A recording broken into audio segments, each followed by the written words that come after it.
Goeiedag, dit is vandag 13 Januarie 2026. Ek lees vir jou Psalm 27 vers 2 tot 3. As misdadigers op my afstorm om my dood te maak, my teestanders en my vyande, dan is dit juis hulle wat struikel en val. Al sou 'n leer teen my stelling inneem, sal ek nie bang word nie.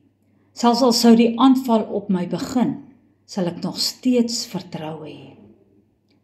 Die tema vir vandag is fokus op God, wanneer teestand, druk of probleme oorweldigend voel, en om geloof bo vrees te kies. Die lewe kan soms vol uitdagings en probleme en moeilikhede wees. Ons dink soms dat ons net met die krisis kan deel wat ons nou mee besig is. Al ons probleme sal verdwyn.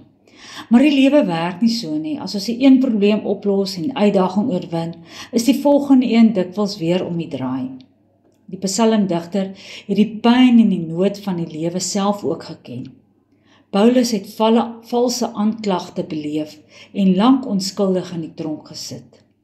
Die konings in die Ou Testament het groot oorloë en bouprojekte se uitdagings gehad.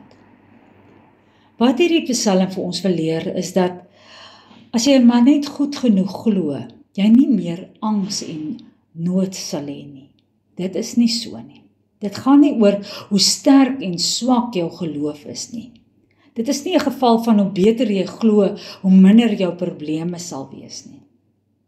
Die psalmdigter sê nie hier jy moet maar net glo en vertrou en dan sal dit goed gaan, asof dit alles afhang van die kwaliteit van jou geloof nie.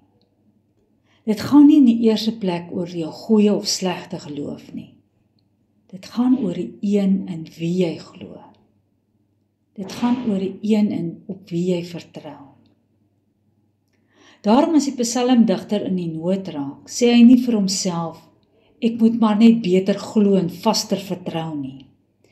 Nee, hy gaan soek God op. Hy soek die oplossing vir sy nood in die teenwoordigheid van God. Hy vlug na die Here. Die Duitse teoloog Paul Althaus het dit so duidelik uitgedruk.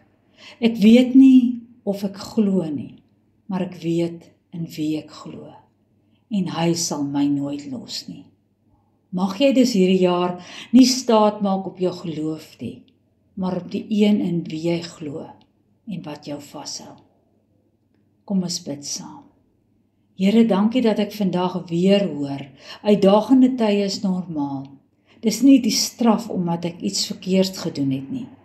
Dankie dat U my altyd vashou en dat U altyd by my teenwoordig is en dat U alles ten goeie laat meewerk. Amen.